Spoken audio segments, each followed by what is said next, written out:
Maraming istorya ang dapat marinig. Maraming kwento ang hindi na natin nalalaman. Sa paglipas ng maraming panahon, sa paglipas ng maraming taon, karamihan sa mga to ay nababaon na lamang sa limot.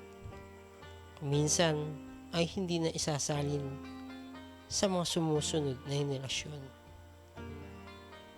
Nakakalimutan na nga ba?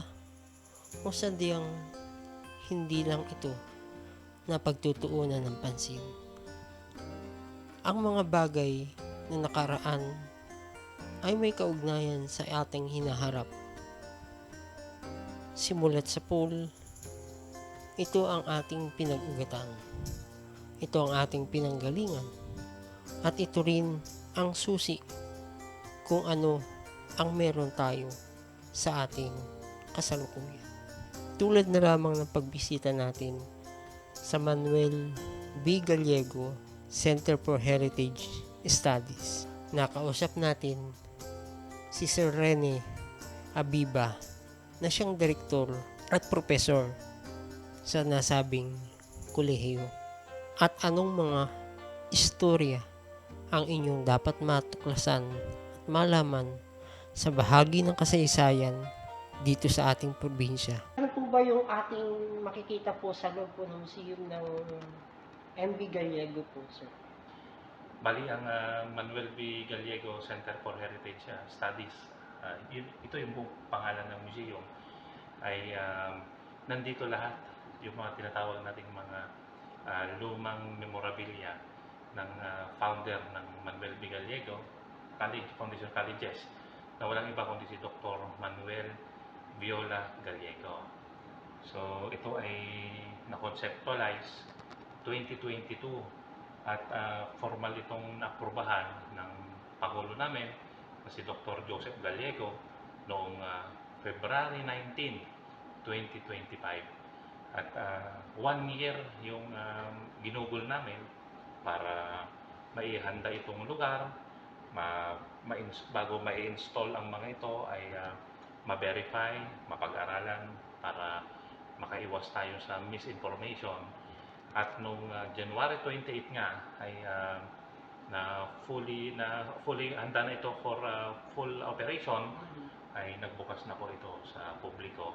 At nang sa gayon ay maipakilala natin sa mga kabataan kung sino si Manuel B. Gallego, sapagkat alam naman natin yan, ang mga kabataan medyo hindi na masyado sigurong interesado sa kasaysayan, pero magpaganon pa man ay tungkulin natin bilang mga nasa akademya na ibahagi pa rin ito sa publiko, sapagkat kung babalikan yung vision ni Dr. Gallego ay yung pagtatayo ng eskwelahan at yung pagtataguyod ng edukasyon talaga ang kanyang pinaka-main na nais maipamana o maiwan sa bawat henerasyon.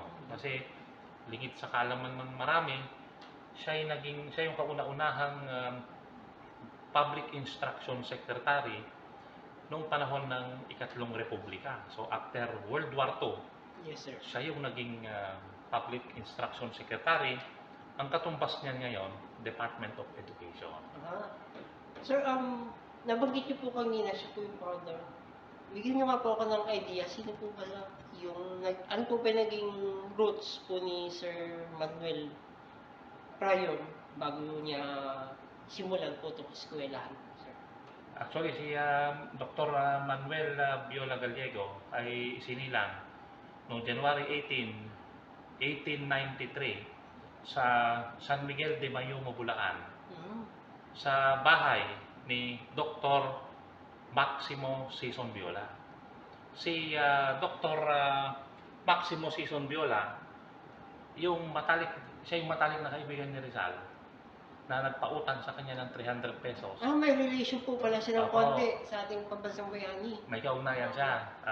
Kung maalala ng ating mga kababayan, si Rizal, nung hinahanap niya si Ferdinand Blumentritt sa Austria, Austria, Germany na part na ngayon ng Germany. Kasama niya si Maximo Sison Viola. Nagkasakit si Rizal, ang gumamot sa kanya, si Maximo Sison Viola. Kaya sa Germany, sa Hamburg yan, to be exact, dito niya nabuo yung manuscript niya ng No Limit Tangere. Ngayon, si Rizal, dahil nagkasakit, at yung pamilya niya sa Calamba, ay hindi maganda yung estado pinansyal, ay pinautangan siya ni Maximo Sison Viola ng halagang 300 pesos para ma-publish ang No Limit Tangere sa 2,000 copies. Hindi alam na marami, tiyuhin ni Manuel Viola Gallego yon, si Maximo Sison Viola. Kaya yung B, Manuel Viola Gallego. Actually, malaki ang connection talaga ng mga Viola at Gallego sa ating pambansang bayani. Kasi una, kung hindi dahil sa financial support ng mga Viola, hindi man natin mababasa ang No Limit Tangere. At itong si Manuel B. Gallego, nung sumiklab yung 1896 Philippine Revolution, yung Bulacan ay, kasi sa San Miguel de Mayo, Bulacan, kung titignan yung mapa, sa may gawing bahagi ng Sierra Madre, diyan makikita ang Biak na Bato. At sa Biak na Bato, diyan madalas magpulong ang mga Katipuneros noon. Kaya nung sumiklab ang digmaan ng Filipino-Spanish War, at pati hanggang sa panahon ng mga Amerikano, yung Filipino-American War, mula San Miguel de Mayumo, batay na rin sa aming pananaliksik yung sinulat ni Attorney Jose Obed Meneses, naging presidente dito ng Gallego. Namatay si Gallego 1976. Naging presidente si Meneses noong taon din na yun, kasi walang manunungkulan na magpapatakbo. Sabi niya, naglakad ang mga Gallego mula San Miguel de Mayumo. Nilakad nila dyan hanggang San Isidro, hanggang Cabiao, hanggang bumalik uli sila ng San Antonio. Kaya sa San Antonio, Nueva Ecija, yung tatay niya na si Julio Gallego, pagdating ng mga Amerikano, inappoint yan bilang mayor ng San Antonio. Yung tatay niya na si Julio Gallego. Kaya, kung pupunta kayo sa San Antonio, Nueva Ecija, merong street doon ang pangalan, Gallego Street. Marami pala akong makukuha akong story dito. Lungdag po tayo sa pinaka-museum, sir. Medyo marami pala akong makukuha pa dito. Dito, sir, sa loob ng museum, tutumbukin ko na po. Ano-ano po ba yung first glance na makikita po nila? Ano po ba yung makikisa-isa po natin dito sa loob po ng museum, sir? Kung bibisita ang ating mga kababayan dito sa museum na ito, siyempre una nilang makikita yung tinatawag nating genealogy o parang family tree ng mga Gallego. So dito makikita natin kung saan galing ang angkan ng mga Viola. Katulad kanina, nabanggit ko na, may kaugnayan sa mga Maximo Sison Viola. Yung angkan ng Gallego, saan nanggaling yan? Nahungkat na rin namin yan. Ang angkan ng Gallego ay galing sila sa Galicia, Spain. Kung titignan natin sa Biblioteca España del Catalogo, dito kasi makikita natin yung mga apelyido. Ang Galicia, Spain, kung titignan ninyo sa website ng Embahada ng Espanya, ang apelyido dyan, nasa 78%, kung hindi ako nagkakamali, ang apelyido Gallego. So, ang root word niyan, o salitang ugat, yung Galicia, G-A-L, at yung G-A-L, Gallego, pag tutumbukin nyo, saan nga bang galing yung salitang yan? Ang walang ibang sasabihin niya, kundi ang isang sasakyang pandagat na kung saan nakilala ang mga Castellanon, Leon. So, kung anong trabaho ng mga Gallego ngayon sa Galicia, Spain, mga shipmaker sila, gumagawa ng barko. Ayan, so kung nung panahon ng gitnang panahon o Middle Age, kung ikaw ay gumagawa ng barko, ibig sabihin, mga medyo nakakaangat ka sa lipunan. So, tapos syempre, merong academics dito, yung mga diploma ni Gallego, saan siya nag-aral. Hindi alam ng marami, si Manuel B. Gallego ay kasama sa third batch ng mga unang Filipino na kumuha ng abogasya sa UP Manila. Kasi ang UP nung araw ay, kung mapapansin ninyo, lahat ng mga lumang gusali nung tinayo ng mga Kastila at Amerikano nasa siyudad ng Maynila. Kaya lahat ng yung UP mismo, wala pang UP Diliman noon, wala pang UP Baguio, UP Pampanga, ang UP noon nasa Manila. Yun ang kauna-unahang campus ng UP. Doon nag-aral si Gallego, pati yung kanyang asawa na si Caridad Ongsiaco. Si Caridad Ongsiaco, hindi alam na marami din ay kumuha ng pharmaceutica o pharmacist sa UP Manila kasi ang negosyo ng kanilang angkan, pagtatayo ng botika o pagtitinda ng gamot. Kasi by origin, Chinese.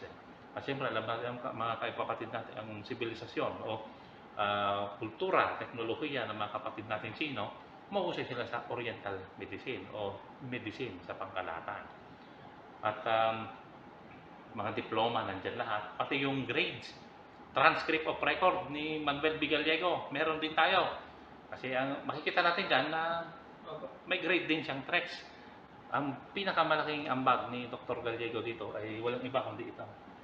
Ito nasa likod ko. Ito ay ipininta ni Rodrigo O. Almozara, kauna-unahang principal ng elementary at high school department ng Gallego, 1967. Kung hindi ako nagkakamali. Pero 1957, si Gallego nagtayo na ng, kung mapapansin niyo dito, parang rural. Ito naman, urban. Kasi sa Nampikwan, may tinayo siya na Agricultural and Industry Trade School. Okay. Pero, makikita natin na sinimulan niya sa agrikultura hanggang sa pumasok sa larangan ng nursing and siyempre later on maraming kurso na yan. May business, may liberal arts, etc. etc. Yung edukasyon talaga ang pinaka-legacy niya na naiwan niya. At ito ang dahilan kung bakit yung Pangulo ngayon, third generation na siya, ako sa tuhod ni Dr. Manuel B. Gallego, yung Pangulo ngayon, si Dr. Joseph Gallego.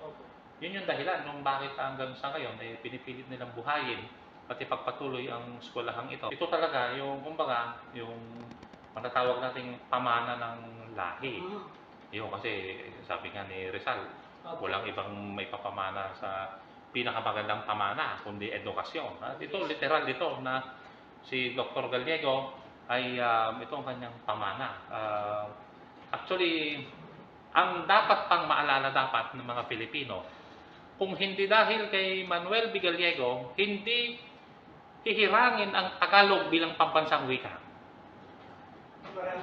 David, sige sir. pakikuha ka David yung language problem of kasi si Dr. Gallego noong 1932, kung hindi ako nagkakamali, September 7, 1932 ay nagkaroon ng ito yung original, nalaglag na. Ito yung original na monograph ni Gallego. Pakita na lang po, mag-display niya po. Yung kampo dyan, sir. Ang nilalaman nito, sinasabi niya, bakit kinakailangan Tagalog ang maging pambansang wika. Bakit nga po pala, sir, ganun? Ano po yung nagiging, kumbaga yung nasa loob po yan na talagang dapat hirangin na Tagalog yung gagamitin po talaga natin. Ang sinasabi kasi ni Gallego, anong silbi ng Ingles kung hindi naman masyadong naunawaan at nagagamit sa pang-araw-araw? Manapay, gamitin na lamang ang Tagalog at nang sa gayon ay para higit na magkaunawaan ang mga Pilipino. Kasi nung panahon ng mga Amerikano, merong anti-flag law. Pinagbawal ng mga Amerikano na iwagayway ang bandila ng Pilipinas. Kasabay noon yung pagbabawal na gamitin ang Tagalog sa loob ng eskwelahan. Pinaglaban ni Gallego yan hanggang sa ito'y naging batas, hindi batas, kautosang pambansa ni Manuel L. Quezon, 1935. 1932, pinaglalaban na niya. 1935, naglabas si Pangulo Manuel L. Quezon na Tagalog ang pambansang wika nating mga Pilipino. So, ito yung malaking ambag ni Gallego. Is edukasyon at yung usapin sa ating pambansang wika. Sir, dito po, papayag ko po dito sa ano po yung magiging striking po sa mga, lalo na po sa mga estudyante niyo po rito, once nakapagalimbawang gusto nila pumakit dito, ano po yung pinaka-image o pictures na kapag akit na nila dito, ito yung unang dapat nilang tingnan at bisitahin. Once sa pag-akit po nila, madami po nakalagay po rito, pero pag tingin pa lang nila, meron po agad sila ipipinpoint na ito muna ang tingnan ko kasi meron itong kaugnayan sa kasaysayan at magiging pamana na rin ng eskwelahan since ito po yung way back ng American era pa po, sir. Ang Yung pinaka- una na titingnan, sir, na magiging Ah, concert. ito yung pinakamahalaga sa lahat, itong painting kasi na ito. Mm. Kahit pa ito yung napinta, 1971, lahat kasi ito kasi buo na ito eh. At dito yung vision, gustong mangyari ni Dr. Gallego. Makikita dito kung maliliit na lang yung mga detalye. Opo. Pagtatayo ng military school, pagtatayo ng museum, pagtatayo ng education ng colleges at marami pang iba. Ito, industriya, preparation sa industrialization. Pero ang backbone ng Philippine economy, agriculture. So, kumbaga ito nandito na lahat. Yan. Kaya hindi nakapagtataka na yung Ateneo de Manila University nagpunta dito last year eh. Opo. Binidyo ito, ginawa ng documentary at gumawa ako ng art criticism hinggil dito sa kadahilan ng ito yung kinakailangan dapat mapag-aralan ng mga at makilala ng mga bata itong sining na ito kasi nandito lahat yung kumbaga lahat ng mga nandyan kumbaga nandito na ayan at maganda kasi itong painting na ito sa tulong ng National Commission for Culture and the Arts, NCCA, sa ilalim ito ng opisina ng Presidente ng Pilipinas, may lalabas ngayong June na bagong libro sa art appreciation, kasama na ito. So ito, dahil nasa libro, pag-aaralan ng mga kolehiyo sa buong Pilipinas, kung gusto nilang mauhigit na maunawaan ang buhay ni Gallego, kasi magtatanong yung mga bata. Kung ako man ang bata na nag-aaral. Yes. Ang ganda nung na to sinasabi nung painting na ito. Puntahan ko nga yung Manuel B. Gallego. So ibig sabihin, sa lahat ng mga artifacts na nandito ngayon, taglay nung painting na ito. Yung kumbaga personal na pangarap ni Gallego at yung kanyang tinatanaw din sa Pilipinas. With that, sir, hindi ko na po kayo pakakahabain po. Your message na lang po sa ating po mga kabataan, especially po sa ating mga estudyante po rito and other people na po pwedeng makapakinig nito, makaalam, at makapagbigay din sila ng kanilang mga higala. Mas mapahalagahan pa nila yung pamana ng ating mga kababayan, especially si Sir Manuel Gallego. At dito na po nag-originate yung kanyang mga advocacy, yung kanyang mga legacy, sir. Well, una sa lahat, inanyayahan ko ang publiko, mga taga-Kabanatuan man o mga kababayan natin o sino mang interesado sa kasaysayan na bumisita dito sa Manuel B. Gallego Center for Heritage Studies. Bukas kami mula Lunes hanggang Biyernes, alas 8 ng umaga hanggang alas 5. Active yung aming Facebook page. Pare pong mag-message sa mga kababayan natin doon at sa gayon ay makita nila mismo, ma-experience nila yung ang tawag kasi natin dito lahat ng mga artifacts na dito, mga primary source, mga kung talaga, mga hindi replica, hindi duplicate, mga original. Ngayon, ang tanging mensahe natin sa mga kababayan natin, lalong-lalo na sa mga kabataan, mahalaga ang pag-aaral sa kasaysayan. Kasi mga nangyayari sa kasalukuyan ay may kaugnayan sa kasaysayan. Ngayon, kaya tayo nag-aaral, kaya tayo nagsusumikap na mabagong ating tadhana sapagkat tayo naniniwala na para sa magandang kinabukasan.